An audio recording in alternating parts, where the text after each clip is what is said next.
This video is episode 5, Reverb and Delay, of our basic mixing and Pro Tools series. Feel free to watch these videos individually or as a series. There is a link to the full series playlist in the description below. If you find these videos useful, please comment, like, and subscribe. Enjoy. Hello, in this video we are going to work on adding reverb and delay through an auxiliary send and return. We're working on our same Bella's Bartok song, and so we've just finished doing a round of compression and dynamics processing and a round of EQ. And so what we're going to do now is we want to add a send to every single track for a reverb. The way I like to do this, now you can do this multiple ways. You can click on an individual track and add a send. Okay, so you can add an individual bus and then set up the return. You can go to new track and it will do some of it for you, which we'll do in just a second. But it'll just do it on one track. What I like to do is I like to hold option before I click, and then it will do it to everything.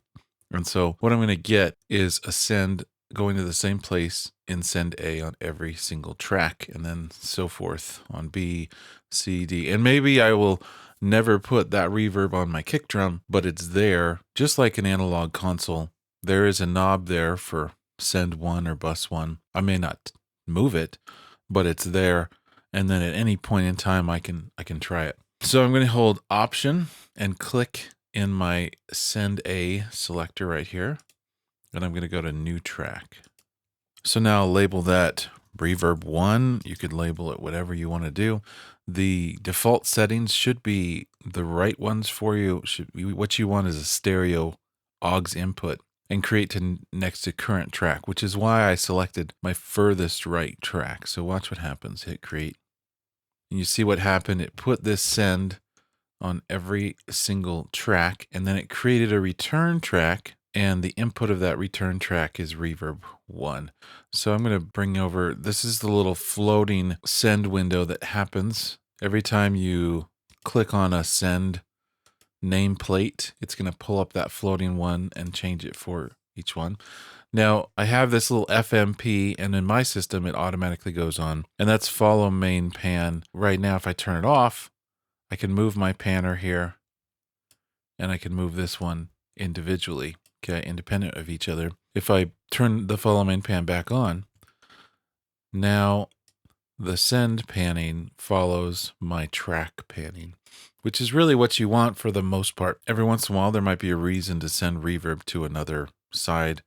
You know, maybe have the instrument on one side, pan to the left, and the reverb for it, or the delay for it, pan to the other side. But anyway, so we're going to keep it as follow main pan, FMP, and we're going to do a couple things. Number one, we're going to go to the return track and we're going to command click on the solo button so it becomes grayed out. And what that's going to do is going to allow us to solo a track and still hear the reverb. Whereas if it wasn't solo saved, I'd have to hit the solo on both of the things. Okay, so I'm going to command click that again. And then the other thing we're going to do, this little icon next to where it says reverb 1, we're going to command click on that. And now it's going to give us these little mini faders in our sends. And so now we don't have to worry about this floating window. We can just move the fader, the send level within each track. Okay, so that's my preferred way of doing it. You can do it either way. Some people like the floating window. And then the next step is we have to insert a reverb processor on the return. So this is an aux send and return.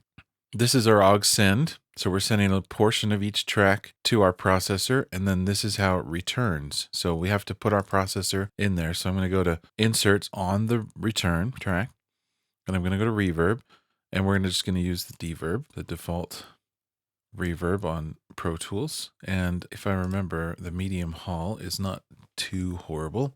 So what we're going to do, let's see.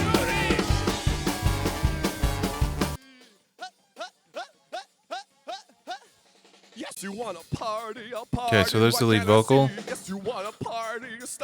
And then we increase the send. It sends more signal to the reverb. Okay, the couple things, we got to make sure that this wet dry is set to 100% wet in this kind of circumstance.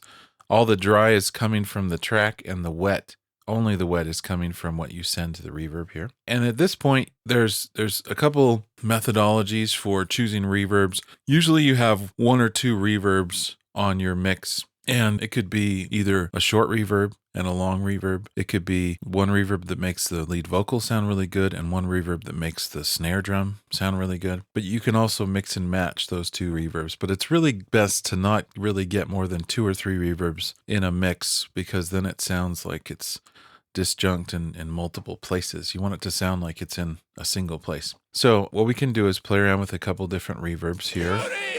And I'm going to jump over to the mix window and jump right to where he starts singing. So this is it's a small plate. All good things have come to pass. Of course I end up being last, trapped inside this ebb and flow. I'll be right back till the show. I thought that this time. So the medium plate isn't too bad on him. We will dial this back a little bit. I've just turned it up so we can hear it a little better. So we'll keep that medium plate and we'll add it on some of the vocals and stuff later. So right now we're going to actually add a second reverb. Okay, I'm going to hold Option on the reverb, on the reverb 1, send B, and I'm going to go to new track again. And this time I'm going to call it reverb 2. Hit create. Now we got the same kind of thing going on. We'll hold Command to open that up, and then we'll also hold Command to click on the solo button, and then we will go to our insert on our reverb 2 return, go to reverb, and let's just do another deverb, and we'll do a medium hall.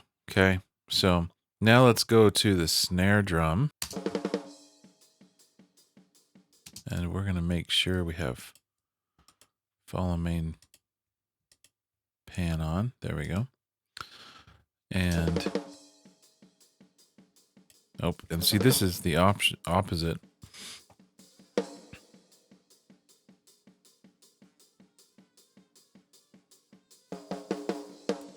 That's where he really starts playing. Okay, so there's the plate, which isn't bad on the snare. And there's the medium hall. On without you, this could take some getting used to, for what it's worth, my heart remains. Every day I rack my brain, this time it will surely come. So we're going to see how much, actually the plate sounds pretty good on a lot of this stuff. So let's just start adding a little bit of that plate to a lot of things, and then maybe this second reverb to some things as well.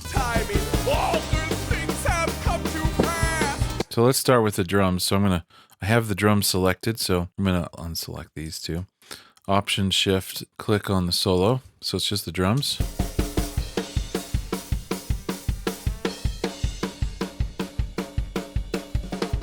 Maybe a little bit of the bigger room. This is the bottom snare right here. Okay, and then maybe the overheads need a little bit of... See, that's like kind of crazy, but...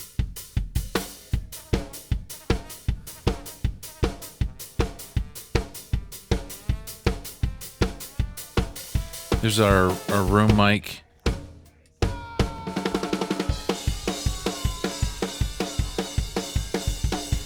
And then there's our kind of cymbal mic. We'll put a little reverb there.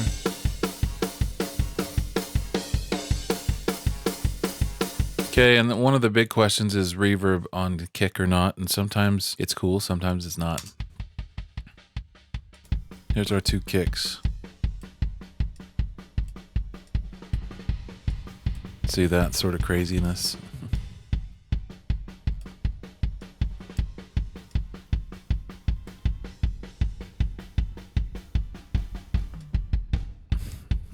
Could be kind of crazy. Could be good, could be bad. Let's see it with the whole drum kit.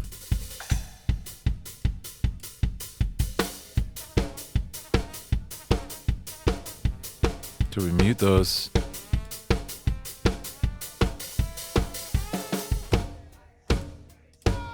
Kind of gives a little bit of air around the kick drum.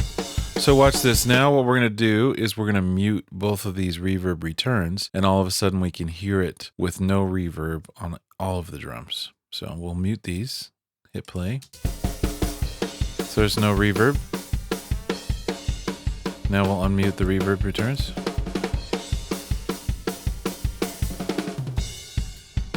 Okay, that gives us, I'm going to put a little bit of reverb on the tom mics here. Same thing. A little bit of both of the reverbs we have is kind of nice in this circumstance. So that's what I'm going to do. Okay. Then we have the bass. Now the bass, a lot of times you just don't put any reverb on it. Sometimes I'll put a little room reverb on it to make it sound like you're in a room with it, like a studio room. But let's see what happens if we add a little bit of plate on it.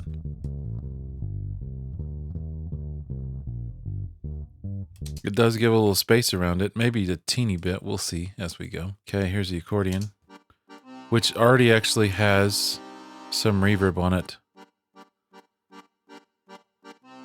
Some processing. It was kind of like the pedal they ran through or something. The acoustic guitar definitely needs some. You can kind of hear how it echoes off in the left speaker. Let's see what the hall. That's actually kind of nice. The hall is a little nicer for that acoustic.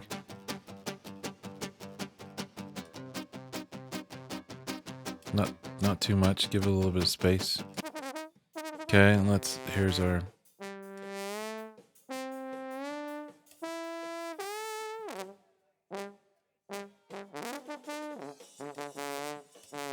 So the big thing here is subtlety, just like everything in mixing.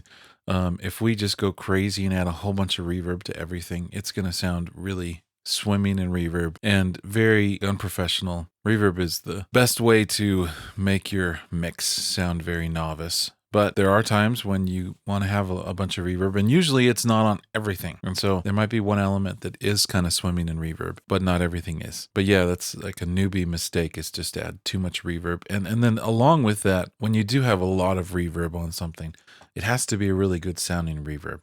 If it's a really cheesy sounding reverb, it ends up really obvious that it's not very good sounding. So.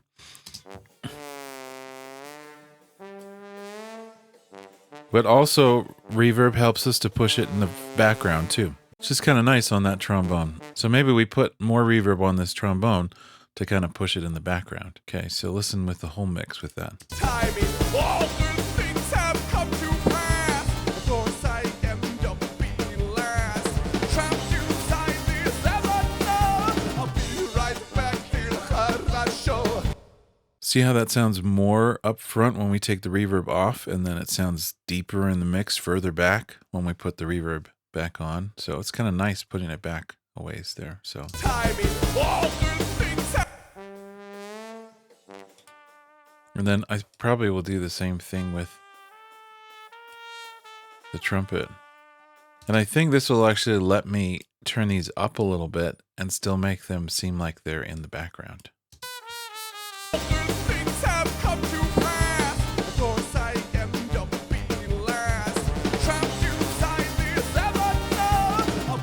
So those are sitting much better now. And then we have our vocals. Let's just do the 3 vocals. Timing, all good things have come to pass. Of course, so we'll do less. I end up being last. Trapped inside this ebb flow. I'll be right back till I show. Sometimes maybe I'll put my second reverb on the background vocals and maybe less of the first, or just none of the first, so the lead vocal can sound a little bit more separated. Timing, all good things have come to pass. Of course I end up being last. Trapped inside this ebb and flow. I'll be right back till I show. I thought that this time it would come. Okay, so let's listen to everything. Timing, all good things have come to pass. Of course I end up being last. Trapped inside this ebb and flow. I'll be right back till I show. I thought that this time it would come. Fear not, darling, I brought my gun. Okay, so now we kind of have a little bit of reverb on stuff. Now let's add some delay just to separate it a little bit. Reverb is recreating the space of a room, which is essentially all these little delays that are happening off multiple surfaces, whereas delay is like an audible repeat. So I'm going to go ahead and do the same thing. Option, click on send C now on my furthest right track. And I'm going to call this delay 1. See, I have very creative names for my sends. Okay, and there's delay 1. Going to command click on the return for delay 1, and then I'm going to put a delay on that track. So we'll go to delay, and the one that comes with Pro Tools is the mod delay 3. So we'll do that. That's a nice stereo delay. And what you want to do for delay is you really want it to be to the tempo of your song. We never really figured out the tempo of this song, so I'm going to tap it out real quick. I clicked on the 120 here. I'm just going to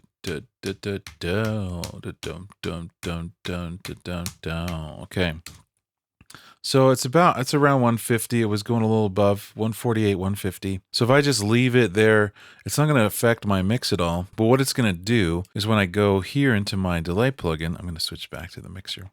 I can click on eighth note here, and it's going to adjust my milliseconds to be an eighth note at 147. And if I change this one to be quarter note, 204 milliseconds, is twice the 102. And that's going to be my 16th note and eighth note, not eighth note and quarter note. That would be eighth note and quarter note, 204 and 408. So anyways, you can set them to whatever you want. But the nice thing is by setting it to the tempo, it helps to use your delay to add to the groove. Okay, so we're going to solo the lead vocal again. And I'm going to command click on the little button next to the delay 1 to open that up. And I'm going to make sure that follow main pan gets turned on. And let's listen to what some of this delay sounds like.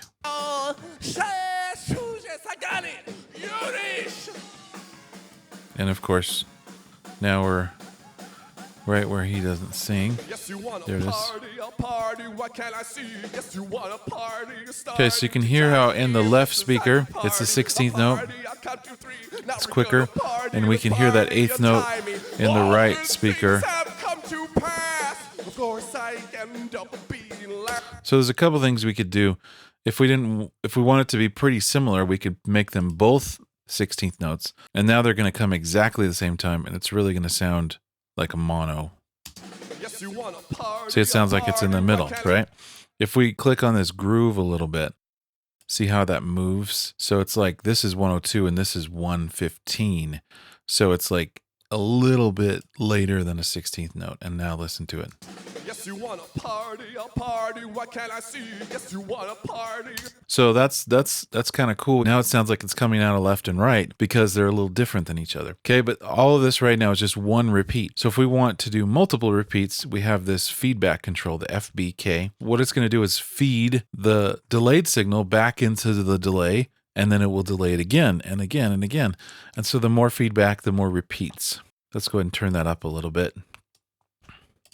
Yes, you want a party, what can I see? Yes, you want a party. See if we go crazy. You can hear it go. Yes, you want a. So some of that is good, some of it's bad. So it just depends on what you want to hear. Like sometimes that repeating over and over sound is kind of crazy. We're going to make it really subtle. So it's just like 2 or 3 repeats. It fades off real quick. Yes, you want a party, what can I see? Yes, you want a party. Okay, and then just like before, we can bring it down to be really subtle. Yes, you want a party, what can I see? Yes, you want a party, starting to try with me if this is how you party, a party, And once again, the parts where the lead vocal are good is not where the snare drum's good, so we keep having the same problem. Okay, so we're at the snare drum spot. Snare drum could be really cool with some delay on it.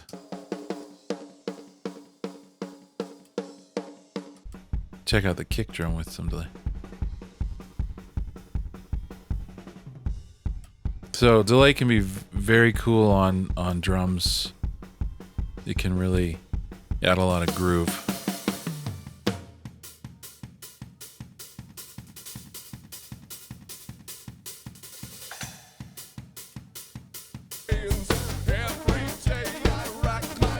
Let's see about the accordion. This is when I was...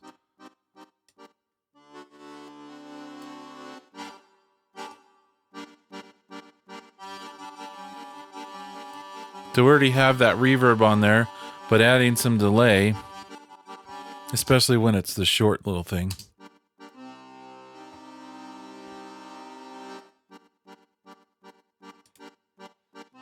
Makes a big difference. So not everything needs to have reverb and delay, but it's nice to have a little bit of one or the other on most all of the tracks to give it some space. It all depends on how it was recorded too. If it was recorded in a nice room and the mic was further back, then maybe you don't need to add anything to it. So you see here how adding a little bit of delay to the accordion kind of brings it out and puts some space around it. You can use either one. It doesn't have to be reverb on everything. Delay can really do that job of reverb to add some space around it. So let's see about the acoustic guitar with delay.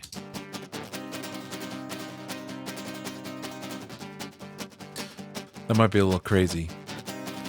Maybe just the reverb that's on there would be good.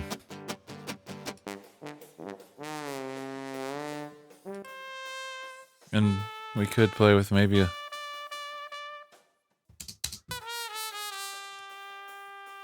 It's a little cool on the trumpet. It might be this one because he's like doing all the crazy opera stuff. Of course, he never wants to sing. There we go. Okay, and we can also put a gate on these tracks as well, on the vocal tracks. There we go. That's what I was looking for when he's doing his hups, which is a lot of what he does.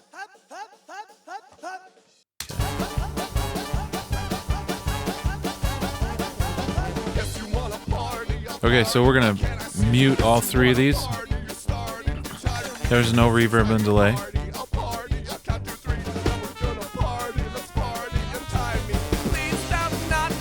We'll add them back in.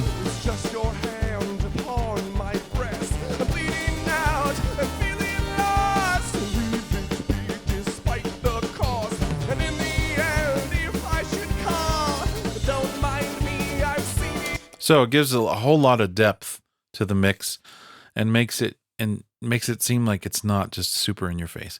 Now, the big misconception people have is that, oh, well, pop music is in your face. Yeah, it's in your face, but it's naturally in your face, not unnaturally with no reverb. And so even though things sound very dry, most recorded music has a little amount of reverb on it, very subtle amounts to make it sound not awkwardly in your face, because we never hear real sound in real life like it's straight through a mic and right into our ear. It's like somebody whispering in your ear all the time. So we hear things with space around it. So that's what we're doing with the reverb here. So anyways, that's our video on reverb and delay with auxiliary send and return.